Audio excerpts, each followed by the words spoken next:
Bom, e falando sobre mentira, o presidente Lula afirmou que Jair Bolsonaro deixou o Brasil com rombo nas contas públicas depois do término da gestão do ex-presidente em 2022. Sem citar Bolsonaro, o petista declarou em entrevista às rádios Metrópole e Sociedade que o governo anterior estava com a máquina na mão, mas teria deixado um déficit de 2,6% para ele e que o déficit do governo petista foi de 0,09%. No entanto, no último ano do governo Bolsonaro, o Brasil apresentou um superávit de 54 bilhões de reais, o que equivale a 0,5% do produto interno bruto. Com Lula no poder, houve déficit de 2,1% em 2023 e de 0,4% no ano passado. Primeiro, não é rombo. Por favor, gente, não chamem de rombo. A gente já explicou isso. É bom lembrar. Hoje, o que foi divulgado pelo Banco Central é o resultado fiscal das empresas, né, que pensa só as receitas do ano e as despesas do ano. Como eu já expliquei várias vezes, muitas despesas que são feitas pelas estatais são com dinheiro que estava em caixa. E, portanto, ele acaba gerando um resultado deficitário, ainda que as empresas tenham lucro. Né, o foco com os Correios é que seja uma empresa lucrativa. Né, se vai ter déficit ou superávit, é o resultado das receitas do ano e das despesas do ano. É muito importante lembrar isso, não é um rombo. Das 11 empresas que têm déficit, que foram divulgadas hoje, 9 têm lucro. Portanto, não é um rombo. Segundo, o Tesouro não vai arcar com isso, a gente já explicou isso, não é um rombo, de novo. É um resultado pelo fato dessas empresas estarem gastando o dinheiro que está em caixa. Cláudio Humberto já chegando por aqui e olha, mais um rombo. Todo mundo dá prejuízo, eu vou te dizer, hein, ô Cláudio Humberto, tá difícil. Até os Correios, gente, já começaram o ano dando um preju de 500 milhões de reais, isso só em janeiro.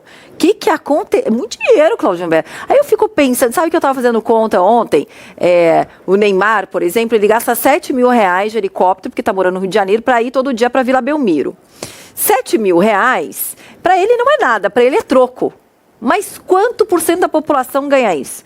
Aí a gente fala sempre aqui em milhões, bilhões, que se torra, né? Quanto por cento da população vai morrer sem nem saber o que é isso também, né, Cláudio Humberto? Boa tarde, bem-vindo. Boa tarde, Paula. Olha, a diferença é que cada centavo que o Neymar ganha é absolutamente justo, até porque com o dinheiro que ele recebe dos clubes ou dos contratos que assina, é amplamente recompensado em negócios para quem o contrata, né? Sim. E que ganha muito mais do que ele ganha nos salários altíssimos que recebe com toda a justiça, é o nosso maior craque, e ainda bem que ele está de volta. O problema é quando se trata de dinheiro público. Aí, assim, que a coisa fica intolerável, né? O que a gente verifica é que os Correios, que no ano de 2024 já tinha registrado um prejuízo de 3,2 bilhões de reais, já começou 2025, como você disse, no vermelho. E olha, que vermelho, hein? Vermelho intenso, vermelho PT, digamos assim. 500 milhões de reais de prejuízo só no mês de janeiro, o que é um prenúncio de que o ano de 2025 pode ser ainda pior do que o ano passado. Imagine que quando chegou ali no final do terceiro trimestre de 2024, em setembro, a diretoria dos Correios justificou a queda na receita culpou aquela taxação das blusinhas, né, que foi promovida pelo próprio governo que controla os Correios. Mas, na verdade, o que se sabe, o que se tem certeza, é que há um problema grave de gestão na nossa estatal. São 80 mil funcionários que vivem a intranquilidade, a incerteza do amanhã, porque, afinal de contas, essa empresa pode simplesmente fechar as portas. Imagina, Paulo, que a despesa mensal dos Correios, para se sustentar, os Correios precisam ou exigem 1 bilhão e 900 milhões de reais. É muita grana, né? Muita grana. E aí o que é que acontece? Em janeiro, os Correios só conseguiu uma receita de 1 bilhão e 400. Ficou aí esse rombo de 500 milhões. 1 bilhão e 400 milhões de receita representam mais de 400 milhões a menos do que a receita em janeiro de 2024. Vê como a situação se agrava a cada momento nos Correios. Bom, o fato é que isso também acaba fritando o seu atual presidente, que é um advogado chamado Fabiano Silva dos Santos, que não se tem notícia de nada relevante que tenha feito antes de assumir os Correios, até quando foi indicado por um grupo de ativistas de esquerda ligados ao PT, um grupo de advogados chamado Prerrogativas, que não defende as prerrogativas dos advogados. É muito interessante isso, né, essas denominações. Mas, enfim, esse presidente dos Correios, aqui em Brasília, por exemplo, ele firmou reputação, que eu não sei se é justa ou não, de ser um grande churrasqueiro. É o cara que assaria a carne do Lula no fim de semana. Não sei se a fama o precede desse jeito, mas de qualquer maneira não se tem notícia de qualquer gestão profícua que tenha feito antes de administrar esse gigante que é a nossa empresa de Correios. Imagina que os Correios registraram e vinha ali já aos trancos e barrancos, né? Em 2022 registrou um lucro de 2,1 bilhões. Foi até uma coisa deixou muita gente desconcertada, principalmente aqueles defensores da imediata privatização da empresa. Aí veio 2023, assim, o jogo ainda estava um tanto quanto indefinido, e em 2024 veio esse fabuloso prejuízo de 3,2 bilhões, e agora a gente vê que a situação pode demorar. A minha equipe da coluna, na coluna do site Diário do Poder, que a gente teve acesso a esses documentos mostrando as contas da empresa em janeiro, e são de fato preocupantes. Você imagina que os Correios, o volume de encomendas registrou uma queda de quase 20%, 19,4% a menos do que no ano passado. Passou de 201 milhões de encomendas para 162, quer dizer, milhões. Quer dizer, a cada dia que passa, as pessoas preferem recorrer a outras formas de despachar as suas encomendas do que os Correios, que perdem credibilidade e perdem muito dinheiro. É muito triste tudo isso, viu, Cláudio Humberto? Vou te contar. O foco com os Correios é que seja uma empresa lucrativa. Bem lembrado, Ana, a gente exibiu esse trecho na semana passada da ministra Esther Dweck, ministra da Inovação e Gestão e Inovação. Lembrando que ela é economista, formada pela UFRJ. E a próxima vez que vocês assistirem esse vídeo, olhem o assessor dela, que ele fica assim, concordando, tipo, não é rombo, não é rombo. Né, igual aquela propaganda, né, lá atrás, né, que a gente, quando era criança, que queria uma bicicleta e deixava bilhetinho na casa inteira, eu quero uma Calói, ficava na cabeça do pai e da mãe, quero uma Calói, até você ganhar uma bicicleta. Não estou nem fazendo propaganda nenhuma aqui não, propaganda comercial da nossa infância. Mas o problema é que o discurso todo, a tentativa de lavagem cerebral, simplesmente não bate com a realidade. Não bate. Então, pode balançar a cabeça, pode escolher as palavras e ficar repetindo, que no caso, né, tinha até na história aí, um ministro da propaganda que falava, se você repetir uma mentira 1000 vezes, ela pode até virar verdade. Hoje em dia, com a tecnologia, não tem como. Aí pode soltar de novo a sonora e preste atenção ali no assessor. Eu acho que nem ele acredita. Só para corrigir uma informação, quem estava ali ao lado da Esther Dweck é o Fabiano dos Santos, que ele é presidente dos Correios, que estava ali, assim, confirmando as informações. Grande desempenho. 3,2 bi, só os Correios. A gente vai... De déficit. O Alexandre quer falar também? Eu pensei que fosse Paulo Figueiredo, do lado dele. A gente exibir de novo aí o trecho do rombo que se sente lucro. Primeiro, não é rombo. Por favor, gente, não chamem de rombo. A gente já explicou isso. É bom lembrar. Hoje, o que foi divulgado pelo Banco Central é o resultado fiscal das empresas, né, que pensa só as receitas do ano e as despesas do ano. Como eu já expliquei várias vezes, muitas despesas que são feitas pelas estatais são com dinheiro que estava em caixa. E, portanto, ele acaba gerando resultado deficitário, ainda que as empresas tenham lucro. Né, o foco com os Correios é que seja uma empresa lucrativa. Né, se vai ter déficit ou superávit, é o resultado das receitas do ano e das despesas do ano. É muito importante lembrar isso, não é um rombo. Das 11 empresas que têm déficit, que foram divulgadas hoje, 9 têm lucro. Portanto, não é um rombo. Segundo, o Tesouro não vai arcar com isso, a gente já explicou isso, não é um rombo, de novo. É um resultado pelo fato dessas empresas estarem gastando o dinheiro que está em caixa. É isso aí. Vou jogar pro Piotr. Eu passo para vocês aí. Era o Fabiano Dos Santos, presidente dos Correios. Indicado pelo Prerrogativas.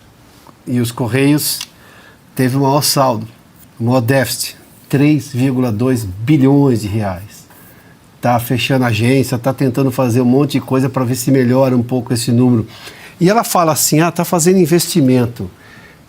Investimento ou gasto? E gasto com o quê? Com mais pessoal? Porque essa é a tática do PT, de encher todo mundo ali, as estatais de funcionários. O enxugamento que era feito na gestão Bolsonaro, na verdade, desde a gestão Temer também houve isso, com a lei das estatais, enfim, uma série de coisas, e depois aprimorada, acelerada no governo Bolsonaro. Eles estão recorrendo à lógica de narrativa, né? Conta uma história, fica contando, vai que pega. Mas, como você disse, Paula, né? Um clique ali você descobre que o governo está mentindo, está falando uma bobagem e aí vira meme, vira outra piada. Só que o problema é que o governo já não está muito preocupado em ser piada, porque eles têm salário todo mês e cai ali, eles não têm problema de comprar laranja, kiwi, como chama aquela fruta roxa agora que está na moda? Lixia. Não, lixia de Natal, com uma outra grandona, não é graviola, mas enfim, tem uma, agora está na moda.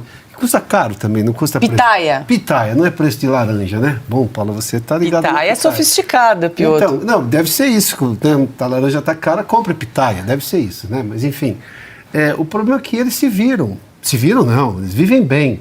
A questão é o cidadão que está aqui na ponta, pagando cada vez mais caro, porque o governo Lula não criou nenhum ambiente favorável ao investimento, gastou demais, acaba com a poupança do país, chama o agricultor de fascista e aí agora tem uma inflação.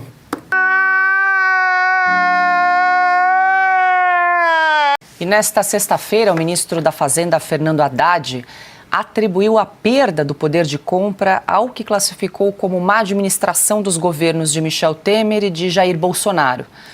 Em entrevista à Rádio Cidade de Pernambuco, o ministro fez uma série de acusações contra os ex-presidentes. Obviamente que você não consegue corrigir 7 anos de má administração em 2. Mas eu penso que o presidente Lula, com o compromisso que tem com as pessoas que precisam mais do Estado, já começou uma política de valorização do salário mínimo. Sob protesto do pessoal da direita. Você sabe que o pessoal que ataca o presidente Lula e que manteve o salário mínimo congelado, não queria o reajuste acima da inflação. Mas o presidente Lula bancou essa proposta e, mais do que isso, Renata, o presidente Lula corrigiu a tabela do imposto de renda, que também estava há 7 anos congelada.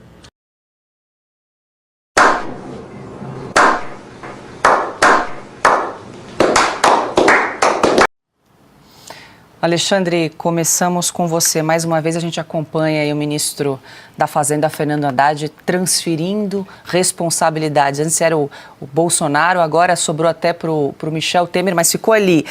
Ele fez ali a linha de corte entre a Dilma e o Michel Temer para somar 7 anos de atraso. Mário Henrique Simonsen ficou de fora, Antônio Delfim Neto também, né? Meu Deus do céu. Ele está falando como propaganda, né? Propaganda enganosa, aliás, né? Imagine se no lugar dele alguém estivesse falando e se chamasse Paulo Guedes, se estaria dizendo essas coisas, né? Ou estaria explicando por quê, como age o mercado, quais são as forças que provocam a inflação, né? E todo mundo sabe, né? Todo mundo sabe que excesso de gasto de governo é que provoca desequilíbrio fiscal. E todo mundo sabe que esse déficit que foi apresentado, na verdade, está todo maquiado, né? O déficit é muito maior. Então, eu acho que ele estava pensando que o público que estava ouvindo é um público que não pensa, público de antigamente, que só recebia uma versão por um monopólio de comunicação de massa, né? Hoje não, hoje todo mundo sabe tudo. Quem tem um celular fica sabendo de tudo, não precisa de gente que fica dizendo, né? Eu estava ouvindo há pouco o que vocês mostraram, né? é muito interessante que nós aprendemos, né, Augusto e eu, né, os mais antigos, nós aprendemos que estamos a serviço do nosso ouvinte, do nosso leitor, do nosso telespectador, e não a serviço do governo, né? Então, sempre que eu ouço discussões econômicas de certos especialistas em economia, eles estão preocupados com a arrecadação e não com o pagamento de impostos, né? Na discussão da gasolina, por exemplo, mas não se pode dispensar 30 bilhões de receita. Não, peraí, 30 bilhões é dinheiro que vai sair do bolso do contribuinte. Não quer saber do contribuinte, tem que defender o governo. Cobre mais imposto. É isso que esse ministro que falou aí, ele está pensando em arrecadação, quando deveria pensar em diminuição dos gastos do governo para poder sacrificar menos o povo pagador de impostos. E principalmente o povo pagador de impostos indiretos. Porque quem paga imposto direto sempre está numa situação melhor, né? Os outros não. Os outros já têm um salário baixo e ainda têm que pagar 30% desse salário, ou mais do que isso, de impostos em tudo que compram. Augusto. Eu não sei o que me impressiona mais do Haddad, a ignorância ou a sabugice. Eu tenho a sensação de que eles cortam, né, a imagem do Haddad para não mostrar que ele está de joelhos. Ele parece falar do Lula de joelhos e contar mentiras também de joelhos. Ele só não tem que se explicar em casa porque ele arrumou um emprego para a mulher aí no governo e não há do que se queixar. Está tudo bem. Lá eles estão vivendo sem escolher fruta, sem saber o preço, sem perguntar pelo preço de tais e tais produtos. Agora, como é que ele mente, né, sem vergonha nenhuma? Ele se refere aos 7 anos para dizer que com a Dilma estava tudo bem. A Dilma foi despejada do emprego, que é o que ele merece, por incompetência. Se ele acredita no que diz, a Dilma está para entregar a presidência aí do Banco dos BRICS. Chama de volta. Põe como secretária-geral do Ministério, que ela aceita qualquer coisa. A Dilma, porque fora do governo, ela não arruma lugar nenhum para trabalhar. Ela sempre dependeu de indicações do marido, que era forte no PTB, e depois ela arrumou padrinhos no PT, até que o Lula se tornou o padrinho principal. Agora tem o Haddad, traz a Dilma para resolver. Ela quebrou o país. Ela quebrou. Como é que ele responsabiliza os outros? Ele não tem vergonha de dizer uma coisa dessas? É um jeito que, bom, quem, por não saber nada de economia, aparece tocando um violão também sem saber, é capaz de tudo. Esse é o Haddad. Agora, ele quer dinheiro, arrecada. Vamos de novo implorar para que ele ouça algumas frases definitivas da Margaret Thatcher. Temos aí o vídeo da Thatcher para a gente exibir para a audiência. The state has no source of money other than the money people earn themselves. If the state wishes to spend more, it can do so only by borrowing your savings or by taxing you more. And it's no good thinking that someone else will pay. That someone else is you. There is no such thing as public money. There is only taxpayers' money. How very pleasant it would be. How very popular to say, spend more on this, expand more on that. But someone has to add up the figures. Every business has to do it, every housewife has to do it, every government should do it, and this one will. Quem sabe esse vídeo chegue aí, o ministro da Fazenda, Augusto. Exatamente. Esperança, temos de ter esperança. E que for comigo vai perder outra vez. Que for comigo vai perder outra vez.